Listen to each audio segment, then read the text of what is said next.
Hi guys, welcome back to channel. இன்றைக்கி நம்ம இந்த ட்ராமாவோட நெக்ஸ்ட் எபிசோடு தான் பார்க்க போகிறோம். இப்போ நம்ம ஆஜின் ஏற்கனவே ஒர்க் பண்ணிகிட்ருக்க என்டர்டைன்மெண்ட் கம்பெனிலேருந்து அவங்களோட பாஸ் அவங்கள ஃபயர் பண்ணிடுவாங்க. இது தெரிஞ்சது ஆஜின் செம்ம டென்ஷனாக அந்த இடத்துக்கு வந்துட்டுருக்கு. அவங்க ஏஜென்சிக்கும் கால் பண்ணி நம்ம ஆஜின் எங்கேயுமே ஒர்க் பண்ண முடியாதபடி அவங்களோட பாஸ் வந்து வார்னிங் பண்ணிகிட்ருக்காங்க எல்லாத்துக்கும். இப்போ உனக்கு என்னை மேலேருந்து தள்ளி ஒன்று போல் தோணுமே அப்படின்னு பாஸ் கேட்க, நீங்கள் இவ்வளவும் ஹேண்ட்காக தான் பண்ணுறீங்க. ஒருவேளை ஹேண்ட் மட்டும் உன்னை பார்க்காம இருந்திருந்து நீங்கள் 2 பேரும் மீட் பண்ணாமல் இருந்திருந்தா இந்நேரம் அவன் உயிரோடு இருந்திருப்பான். உன்னால தான் அவன் இறந்து போயிட்டான். நாங்கள் 2 பேரும் டேட் பண்ணுறோன்னு உங்ககிட்ட ஆல்ரெடி சொல்லிட்டேன். ஸோ கண்டிப்பாக இந்த மாதிரி ஒரு சுச்சுவேஷனில் தான் முடியும்னு உங்களுக்கு முன்னாடியே தெரியும். தெரிஞ்சும் நீங்கள் எதுவுமே சொல்லலை. ஏன்னா எங்களோட ஜோடியை பார்த்து மற்ற ஏஜென்சிஸ் எல்லாம் உங்களுக்கு நிறைய காசு ப்ரொடியூஸ் பண்ணாங்க. உங்களோட பேராசனால தான் இப்போ ஹேண்ட் உயிரோடு இல்லை அப்படின்னு நம்ம ஆஜின் சொல்ல, நீ எந்த இடத்துலேருந்து வந்தியோ அதே இடத்துக்கே உன்னை திரும்ப அனுப்புகிறேன் பாரு, உன் லைஃபே நான் நாசம் பண்ண போகிறேன் அப்படின்னு சொல்ல, உடனே நம்ம ஆஜின் அவங்களோட கையை எடுத்து தன்னை தானே அடிச்சுக்கிறாங்க. உங்களுக்கு எவ்வளோ கோவமாக இருந்தாலும் என்னை அடிச்சிருங்க, இதோட முடிச்சுக்கலாம். உன்னை அடிக்கிறது மூலமாக ஹேண்ட் திரும்ப உயிரோட வந்துடுவானா? பின்ன வேற நான் என்ன பண்ணும்? உங்கள் காலில் விழுந்து மன்னிப்பு கேட்கணுமா? நீ என்ன பண்ணாலும் அவன் திரும்ப உயிரோட வரமாட்டான். இதோ இந்த பில்டிங்லேருந்து கீழே குதிச்சு செத்துரு அப்படின்னு சொல்ல, ஆக்சுவலாக உங்களுக்கு ஒன்று தெரியுமா? ஹேண்ட் வந்து ரொம்ப காலமாகவே டிப்ரெஷனில் இருந்தான். ஆனால் நீங்கள் அதை பற்றி துளி கூட கண்டுக்கல. ஏன்னா உங்களோட ஃபோக்கஸ் ஃபுல்லாக அடுத்தடுத்து மூவிஸ் ட்ராமாஸ்ன்னு சொல்லி அவனை வச்சு எப்படி காசு சம்பாதிக்கலான்னு மட்டும்தான் யோசிச்சுட்டு இருந்தீங்க. உங்களோட பேராசனால் தான் ஹேண்ட் பயங்கரமாக டிப்ரெஷனுக்குள்ளே போய் இப்போ உயிரோடவே இல்லை. உன் அப்பாவோட மர்டர் கேஸில் நீயும் தான் சம்மந்தப்பட்டிருக்கேன்னு சொல்லி உன்னை பார்த்தா எல்லா சீக்ரெட்ஸும் நான் வெளியில் கொண்டு வரதா போகிறேன் அப்படின்னு அவங்களோட பாஸ் சொல்ல, இந்த சீனில் நம்ம ஜுன்சு வந்து ஆஜினோட பாஸ் கிட்ட சொல்கிறாங்க, ஆஜின் எப்படி நீங்கள் ஃபயர் பண்ணலாம்? இதுக்கப்புறம் உங்கள் கம்பெனிக்கு நான் எந்த ஒரு இன்வெஸ்ட்மெண்ட்டும் பண்ண மாட்டேன். எனக்கு உன்னோட இன்வெஸ்ட்மெண்ட் தேவையே இல்லை. இதுக்கப்புறம் ஆஜின் எந்த ஒரு ஏஜென்சிலையும் ஒர்க் பண்ண முடியாதபடி நான் பண்ணி காட்டுறேன் அப்படின்னு பாஸ் வந்து சொல்ல, இப்போ நம்ம ஜுன்சனோட தாத்தாவை பார்க்கறதுக்கு அவங்க அம்மா வந்து உள்ள வர ட்ரை பண்ணுறாங்க. ஆனால் அங்கே இருக்க காட்ஸ் எல்லாம் அவங்கள வெளியில் பிடிச்சி தள்ளிட ஹீரோக்கு கால் பண்ணுறாங்க. ஆனால் அவங்க அட்டன் பண்ண மாட்டாங்க. அடுத்த சீனில் ஆஜின்கே கால் பண்ணுறாங்க. நான் உங்ககிட்ட சாரி சொல்லிட்டேன், நீ என் பையன்கிட்ட சொன்னியா இல்லையா? அவன் இன்னும் என்கிட்ட பேசவே மாட்டேங்கிறான். எனக்கு உங்ககிட்ட பேச இன்ட்ரெஸ்ட் இல்லை அப்படின்னு நம்ம ஆஜின் சொல்ல, நான் இப்போ ரொம்ப மோசமான நிலைமையில் இருக்கேன். கிட்னியை டிரான்ஸ்பிளான்ட் பண்ணலைன்னா நான் செத்தே போயிடுவேன். என்னோடய மெடிக்கல் எக்ஸ்பென்ஸுக்கும் பே பண்ணுற அளவுக்கு என்கிட்ட காசும் இல்லை. அது மட்டும் இல்லாமல் கிட்னி டிரான்ஸ்பிளான்ட் பண்ணணுன்னா ஃபேமிலியில் இருக்க யாரோ ஒருத்தர் தான் டோனராக இருக்கணும். ஓ அப்படின்னா இப்போ உங்களுக்கு வந்து ஜுன்சு கிட்ட இருந்து அவனோட கிட்னி வேணும். அதுக்காக தான் இப்போ நீங்கள் இவ்வளோ ட்ராமாவும் போடுறீங்களா அப்படின்னு நம்ம ஆச்சின்னு கேட்க, அந்த இடத்துக்கு நம்ம ஜுன்சுவும் வந்துடுறாரு. ப்ளீஸ் தயவு செஞ்சு என் பையன்கிட்ட சொல்லு, என்னோடய கண்டிஷன் ரொம்ப மோசமாக இருக்கா அப்படின்னு சொல்ல, ஜுன்சு இங்கே தான் இருக்கா, நீங்கள் பேசுகிறது எல்லாத்தையுமே கேட்டுட்டு தான் இருக்கா. இதை பாரு ஜுன்சு, உங்கள் அம்மாவுக்கு உன்னோட கிட்னி வேணுமா? அதனால தான் இவ்வளோ ட்ராமாவும் போடுறாங்க.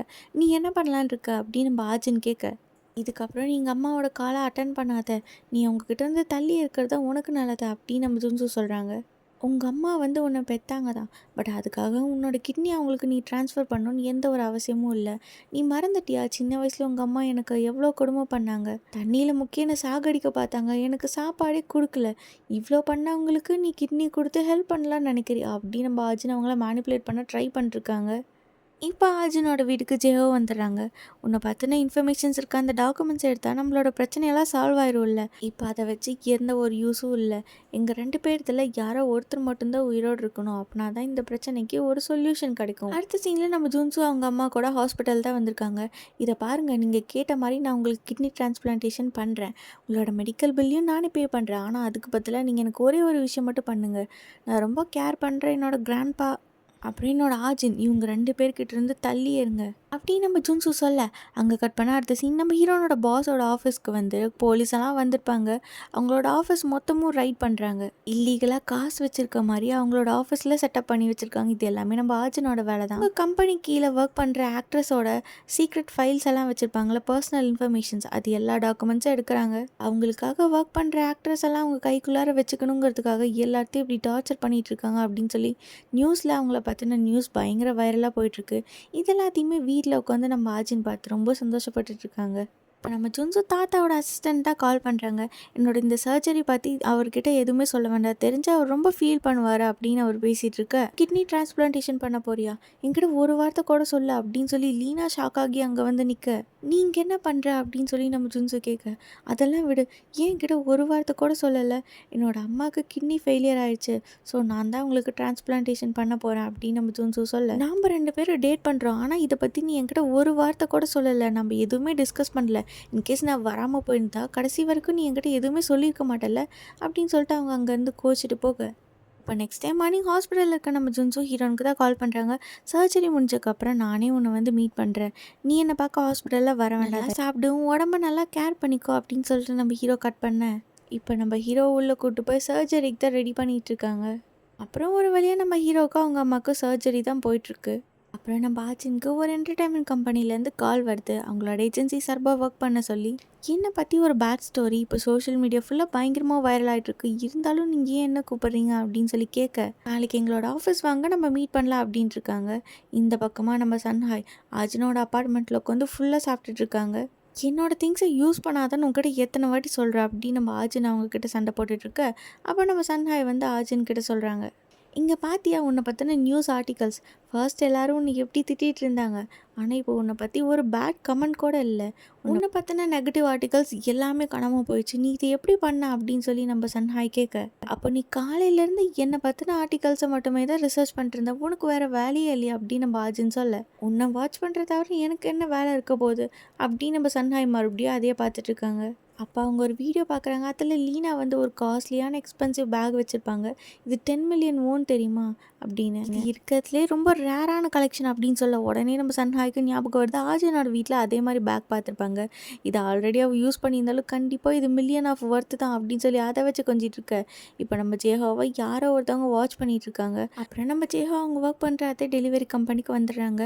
அவங்க பாஸ் கிட்ட கேட்குறாங்க, நான் உங்ககிட்ட கேட்டேன்ல அந்த நம்பர் பிளேட் யாருதுன்னு சொல்லி கண்டுபிடிச்சிங்களா, இன்னும் உங்கள் கேர்ள் ஃப்ரெண்டை யாரோ ஃபாலோ பண்ணிட்டு வந்தாங்கன்னு சொன்னல, அந்த காரு அதோட நம்பர் பிளேட்டு எல்லாமே ஃபேக்கு, யாரோ வேணும்னே பண்ணிட்டுருக்காங்க அப்படின்னு அவங்க எல்லோரும் பேசுகிறத டேபிள் கடியிலேருந்து யாரோ மைக்கை வச்சு ஓட்டு கேட்டுட்ருக்காங்க. இந்த ஆள் யாருன்னு காட்டல, பட் ஆனால் நம்ம ஜேஹோ பேசுகிறது எல்லாத்தையுமே இவங்களோட ஆஃபீஸில் உட்காந்து இவங்களோட ஓட்டு கேட்டுட்ருக்காங்க கேஷுவலாக. இப்போ அடுத்த சீனில் நம்ம ஜிஹோ தான் ஆஜினை பிக்கப் பண்ணிட்டு போகிறாங்க.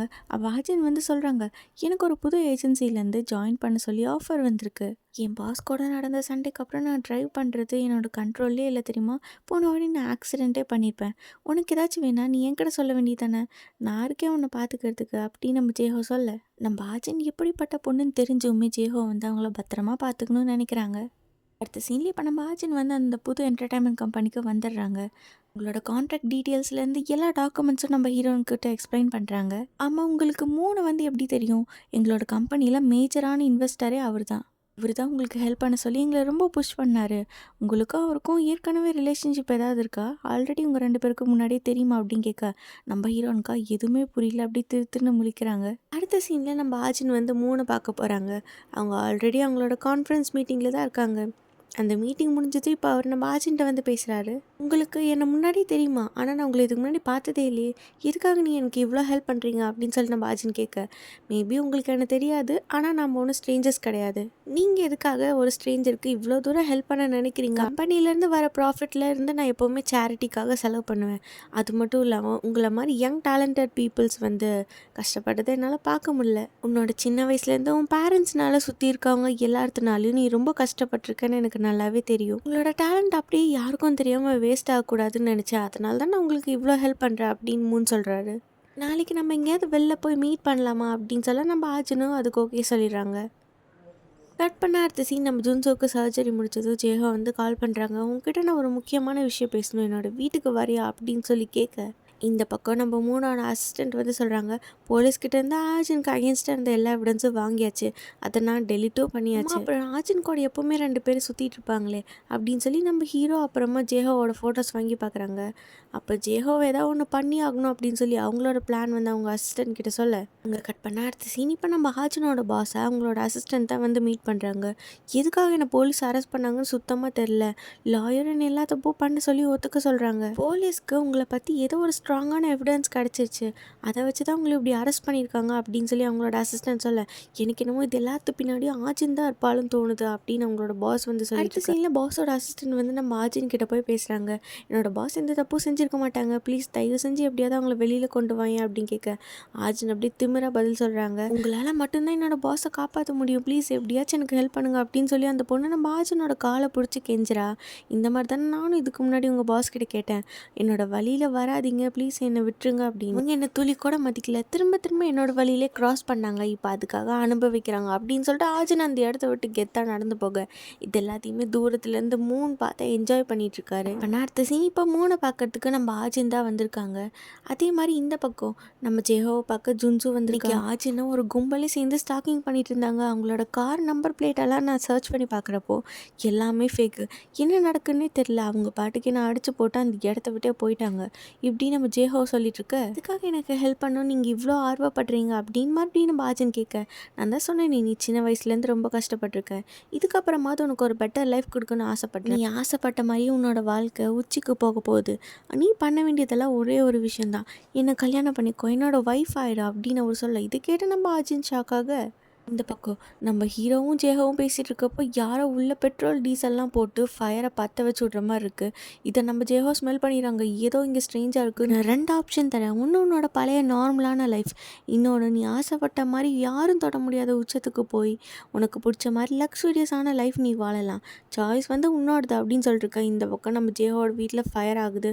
உடனே அவங்க விண்டோவை பிரேக் பண்ணி என்ன பண்ண போகிறாங்கன்னு தெரியல. அதுக்குள்ளார இந்த வீடு வெடிச்சிருது. இதோட இந்த எபிசோட் இங்கே முடிக்கிறாங்க.